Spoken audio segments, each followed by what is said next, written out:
ပွဲပြီးမှာ Silas တိုင်ဒိုင်လူကြီးတို့သွားဖြေခဲ့တဲ့ Darren Fletcher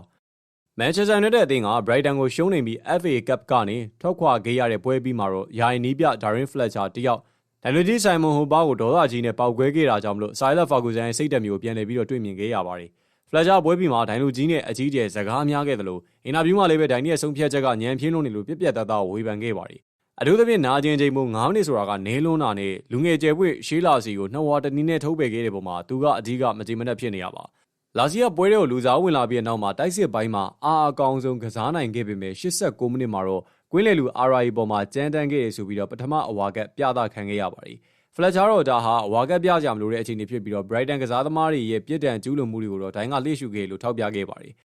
Darren Fletcher ရဲ့ဒိုင်လူကြီးပေါ်မှာအရှုံ့မပေးပဲတုံ့ပြန်ခဲ့တဲ့လုပ်ရက်က Silas Ferguson ကစိတ်သက်မျိုးကိုပြန်လည်ပြီးတော့တန်းတနေတဲ့ United ပရိသတ်တွေကြားထဲမှာတော့တကယ်ကိုထောက်ခံအားပေးမှုတွေရရှိခဲ့ပြီးတော့ပရိသတ်တွေကလည်းဒါကျွန်တော်မြင်ချင်နေတဲ့စိတ်သက်မျိုးပဲဗျ။အသင်းကမတရားခံနေရချိန်မှာနီးပြဒီလိုမျိုးရှေ့ကနေမမရက်တီပေးရမယ်လို့ Fletcher ရဲ့ရေးရည်မှုကိုချီးကျူးခဲ့ပါတယ်။ဒုတိယပရိသတ်တွေကလည်း Silas ကပုံစံမျိုးကိုပြန်ပြီးတော့မြင်လိုက်ရသလိုပဲကွာ။ဒိုင်ရဲ့ညံပြင်းတဲ့ဆုံးဖြတ်ချက်တွေကိုဒီလိုပဲပြက်ပြက်သားသားတုံ့ပြန်ရမှာလို့ဆိုပြီးတော့ Ferguson ရဲ့မွေးနေ့ကိုပြန်မြင်ရတဲ့ပုံမှာကျေနပ်နေကြပါတယ်။နောက်တဲ့ပရိသတ်တွေကတော့လာစီလိုလူငယ်လေးကိုကာကွယ်ပေးတာတကယ်ကိုလေးစားဖို့ကောင်းတယ်။ Fletcher အသင်းသားတွေအတွက်တကယ်ကိုခေါင်းဆောင်ကောင်းတူပါလို့လူငယ်ကစားသမားပေါ်နီးပြကာကွယ်ပေးမှုတွေကိုထောက်ပြခဲ့ပါတယ်။တခြားပရိသတ်တွေကလည်း